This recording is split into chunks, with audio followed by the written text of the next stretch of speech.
इस वीडियो में हम जानेंगे नवपाषाण युग के बारे में, जिसको इंसानी इतिहास के अंदर कृषि क्रांति के नाम से भी जाना जाता है। द एग्रीकल्चर रिवॉल्यूशन इसी टाइम पर हुआ था। पहले इंसान खाने का संग्राहक था, यानी कि उसको जहां पर भी खाना मिलता उसको इकट्ठा करता और अपने साथ लेकर जाता।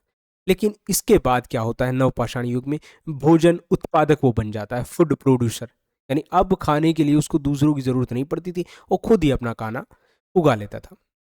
सबसे पहला काम इन्होंने किया फसलों के बारे में।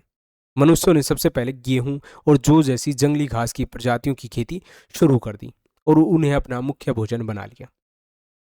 दूसरा काम उन्होंने किया पशुपालन का। कुत्तों को सबसे पहले पालतू जानवर बनाया गया। इसके बाद भेड़ों को, फिर बकरियों को, उनसे दूध, मांस और सुरक्षा के लिए उनको पाला गया।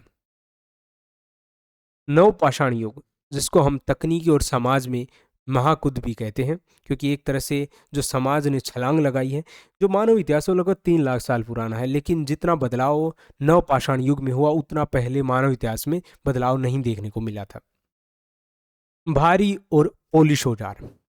अनाज पीसने के लिए इंसान मजबूत और भारी, अच्छी तरीके से पोलिश किए गए पत्थरों का निर्माण शुरू कर दिया था, जिसके अंदर वो अपने खाने को कूटता या तैयार करने का काम करता था। इसके अलावा मृद भांड, यानी क्ले पोट्री, जो बर्तन होते हैं मिट्टी के, खेती से बचे अतिरिक्त अनाज को सुरक्षित रखने के लिए, खाना पकाने के लिए मिट्टी के बर्तनों का प्रयोग भी इसी युग में शुरू हो गया था।